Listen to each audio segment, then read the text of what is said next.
his heart for all those years he has been there ni huyu baba. Hawa wengine waoshiwoshi taki kusema mengi mimi. Basi mpigieni makofi sasa tutungumzie. Asante. Haya. Haya. PNU hoye. PNU hoye. Nasema PNU. PNU. Kazi endelee.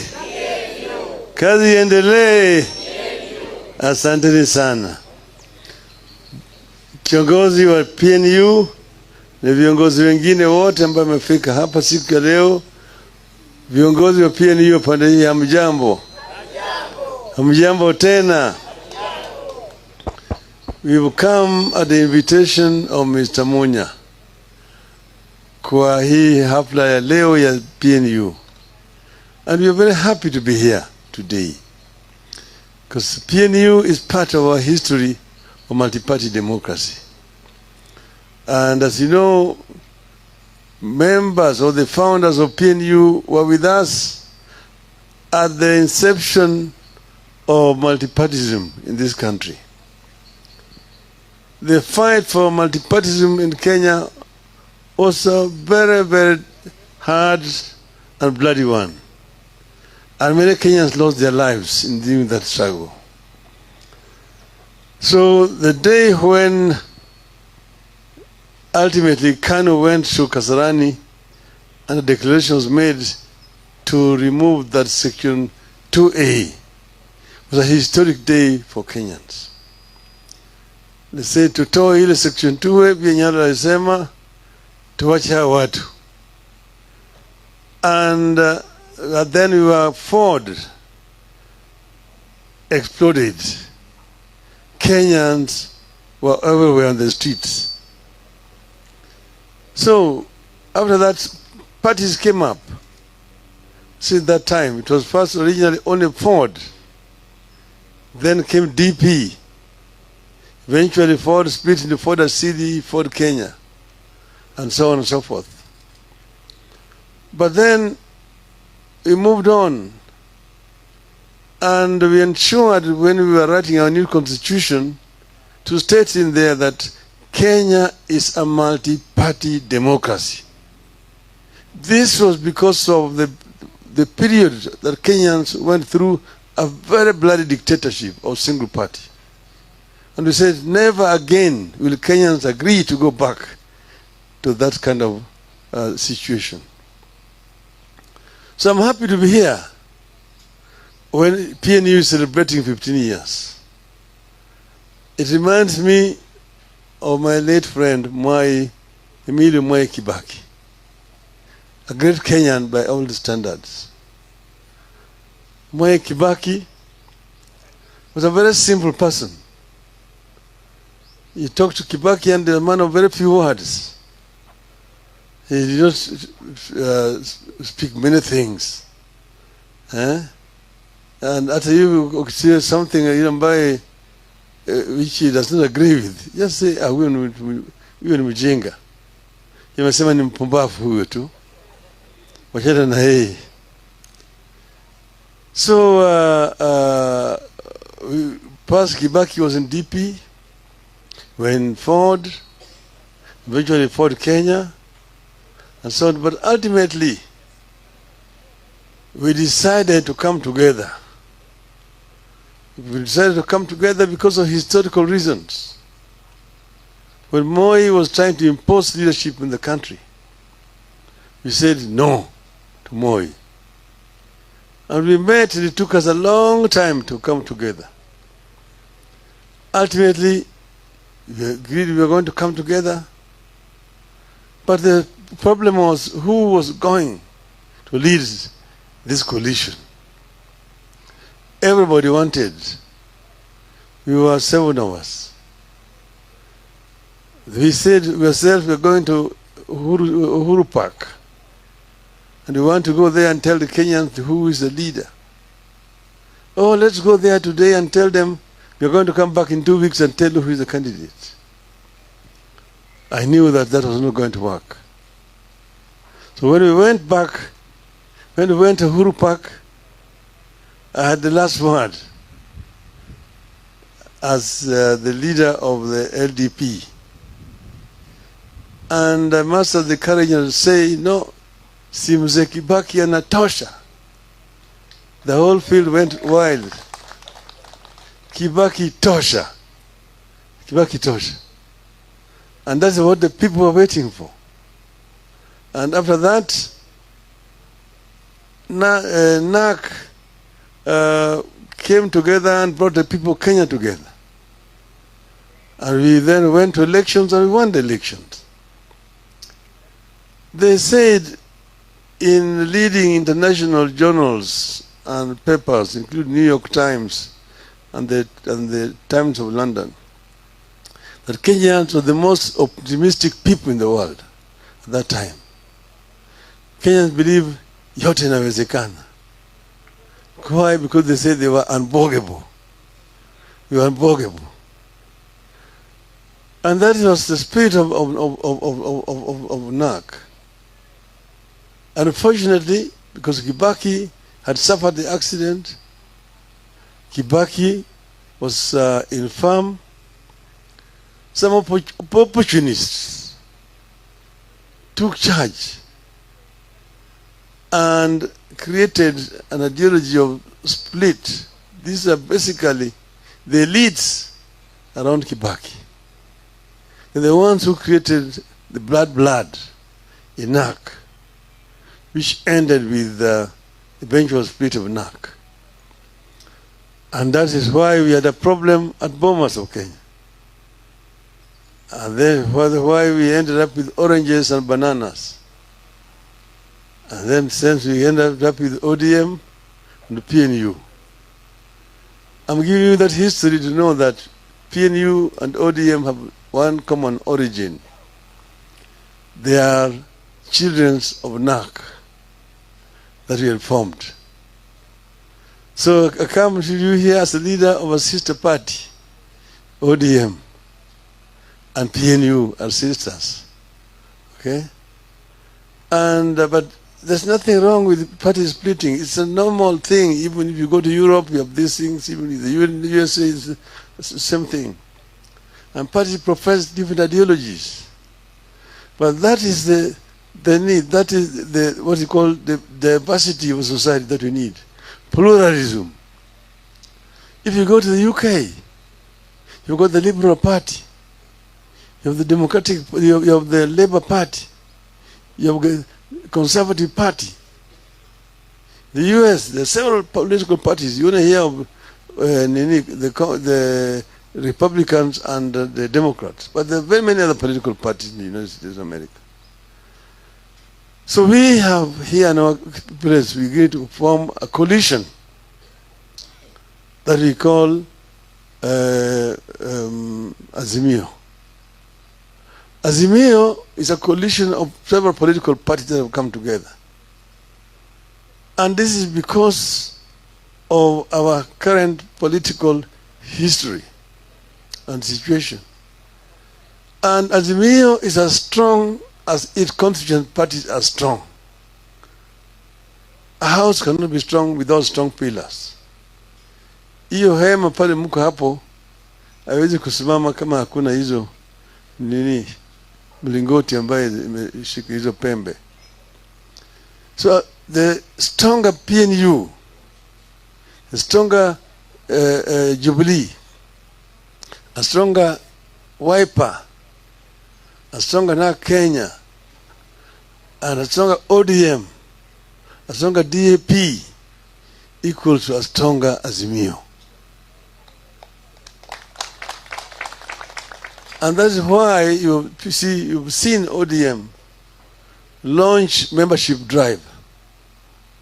And we started in Nyanza, we finished all the counties of Nyanza. We went to Western, we finished all the counties of Western. This last week we were in the coast, and we finished all the counties in the coast. We will be doing the Rift Valley. We will be doing Northeastern. We will come to Eastern and the mountain region as ODM. So we encourage PNU and all other constituent parties to do the same.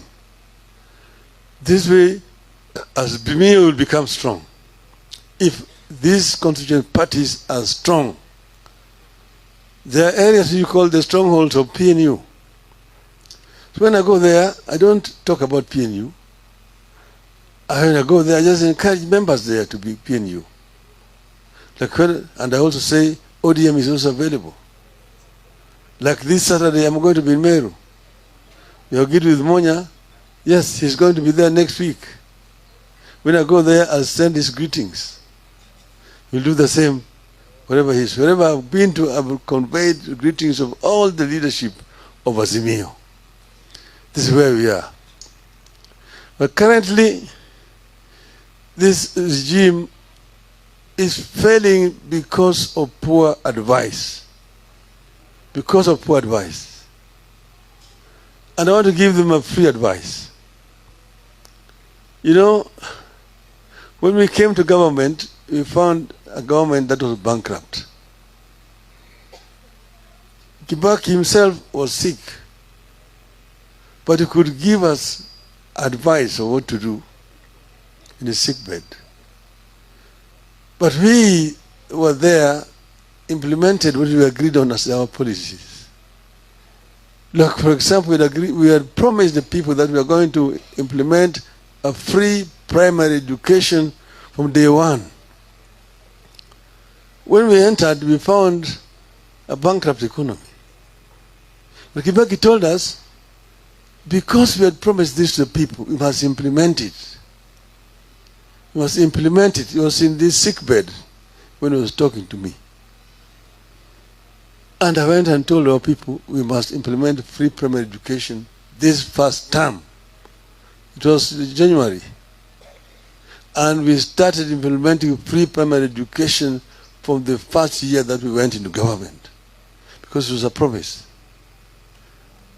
And immediately the enrollment shot up. The facilities were overwhelmed. There were no classrooms. Children were learning under the trees. People enrolled up to 84-year-old, Mr. Marubi. But we said it will go on. Then some donors began to come up. USAID, DFID, and so come to give us assistance to put up structures, classrooms, and so on and so forth. It was implemented, and eventually it became a true success. The issue of this housing problem that these people are struggling with is not a new thing. It is in our manifesto as Azimio. They didn't have it in their manifesto. They borrowed it, but they don't know how to implement it. Us, we knew how to implement it. You see, when I was at the beginning, I was a minister for roads, public works, and housing. Housing was in my docket. Roads was in my docket. Public works, all the public buildings were in my docket. First, I traveled all across the country. I went to all the districts at that time. The first 3 months. I was looking at the status of roads. I was looking at the status of public works and housing generally. I came back and wrote a paper which I presented to the cabinet. And I said that for this government to make an impact that people can see that there's a change in our country, I need more money in my docket. So I want each and every ministry to donate 5% of their budget to my ministry. Some members in the cabinet opposed me. Members supported me. And Kibaki supported me. So my ministry was given more money for this program. And that is how we began to, because most of the roads in the country were dilapidated. those surveys had been tarmacked. And we had only 9,000 kilometers of tarmac roads. Of those 9,000 kilometers, 45% was in deplorable condition, requiring complete recarpeting. But I needed more money to build new roads. So I found when the cost of constructing roads was 55 million shillings per kilometer, a standard 5-meter gauge road. I sat with my engineers down, and we went to nuts and bolts. What is it that you require to tarmac 1 kilometer of a road? As an engineer, now I'm talking as an engineer. And we found out, eventually reduced the cost from 55 million shillings to 20 up to 25 million shillings per kilometer. Because that is where the money was getting lost. So you can be taxing people to do roads, but if you don't look at nuts and bolts, most of this is just going to go to people's private pockets. So we were able now, and we also widened the gauge, 6 meters instead of 5 meters, plus soldiers for cyclists and pedestrians. But it's still between 20 to 25 million shillings, from 55 million shillings. Then, in the issue of public works, there are so many public works which have been abandoned over the country. Provincial headquarters, district headquarters, hospitals, colleges, schools, and so on, which are built and left just hanging there. I went around. And I said, before we start new projects, we complete all these white elephant projects and put the money. And we completed all of them. All those which were, you see, you saw the Nyayo, how do you call it? Nyayo, the one on Thika Road. Nyayo, what? It was for vehicles up there. And then we had provincial headquarters in Kisumu, there was one in Mbale, in Vihiga, there was one in Chicago, there was all over the place, and hospitals. But the housing, affordable housing thing, was an issue. I went to Malaysia. I went to Singapore. I went to Korea and saw what they had done in what you call this affordable housing scheme thing.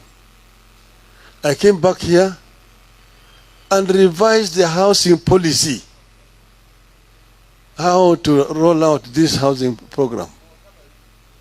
And the day I presented it in Parliament, and it was approved in Parliament, because I found a very old housing policy which had been in place since 1966. The day it was approved, there was a cabinet reshuffle, and housing was removed from my docket. But I continue to push this affordable housing thing. The most successful example is found in South Korea, done by General Park Chung-hee. And it is founded on basic fundamental human rights for the people. If you go there, we have put them in our constitution. It is also in the ODM manifesto. 1, the right to life. Every Kenyan has a right to life. Number 2, the right to food. Each and every Kenyan has a right to food. 3, right to shelter. Each and every Kenyan has a right to shelter. Nobody should sleep on the streets. 4, right to health. Every Kenyan has a right to health and Medicare. If one is sick, whether they have money or they have no money, they have a right to Medicare. 5, right to education. Every child born in our country has a right to education, even if the parents have no money. From primary, from nursery, primary, secondary, up to university. Then right to work and so on and so forth. But if you're doing this affordable housing thing, it must be affordable. We came up with slum upgrading in towns because we found that in Nairobi, 60% of the population here live in slums. And we started with Kibra, which was in my constituency, to do slum upgrading, that program. And how do you do it? Because it's not a standard thing as one size fits all. That you have got one design of flats or apartments and people are paying so much and you're going to deduct to go and construct. First, you're solving basic problems. You're solving the problem of shelter, housing. But secondly, you must also solve the problem of work. 3, the problem of education. 4, the problem of health care. So all those settlements which are being done there, they're not the same designs, depend on the need and the area. Here, people are going to be living here. Where are they going to work? Where is the market? Where is the health center? Where is the school? So it becomes one community. One community. So these people have a place where they're going to work. Like in Kibera, the program we came up with, it has not been implemented. We're going to put up apartments. But we're also going to put up shops where people will work and create wealth. Then there's going to be a market where they will take their wares. There's going to be a health center. There's going to be a school for the children. That's what you call integrated development. And people apply, those who want houses. Some of them are made to pay a deposit. The government made provision in the budget for rolling out this program countrywide. So they are definitely beneficiaries who are going to benefit, who will not lack beneficiaries who will come voluntarily to agree 10% I will pay, 15% I will pay. But not that each and every person must pay, whether you're going to benefit from this program or not. You must pay. Even if you have a house already, you don't need a house. You must pay. Upende, usipende. You look at upende, usipende, tulizika na katiba mkongwe. Hatutaki kusikia tena. Hatutaki tena kusikia mambo ati upende, usipende. Hiyo ilienda na nyayo. Kwa hivyo sisi wa Kenya, kama mnataka tufanye hii maneno, watu waketi chini. Let us have a proper dialogue, a national dialogue of how this program is going to be rolled, so people own it properly. Let people understand what you want to do. Then it will be owned. When we were making transformation with Kibaki, we convened a conference at Bomas of Kenya.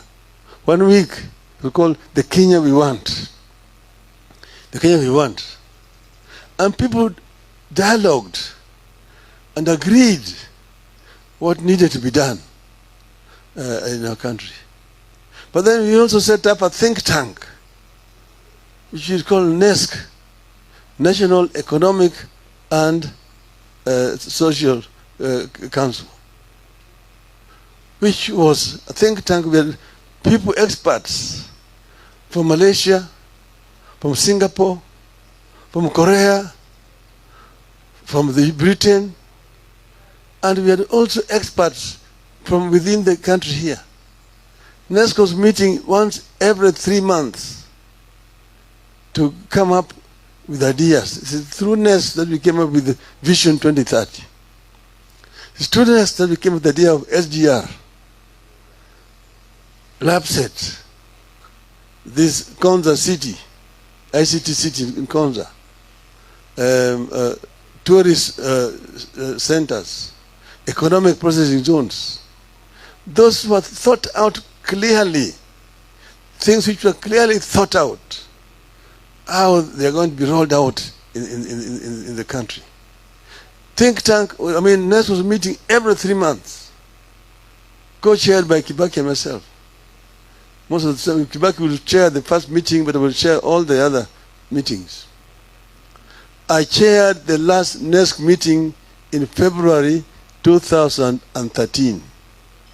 It has not been held up to today. So this is running around without any think tank, no thinking, just tutafanya hii, tumeandika katika manifesto yetu, but nobody is thinking. This regime is moving like a blind person in the highway. It is very unfortunate indeed. Azimio. Azimio. Azimio. Azimio. I don't want to bore you much longer. Thank you very much. Asanteni sana.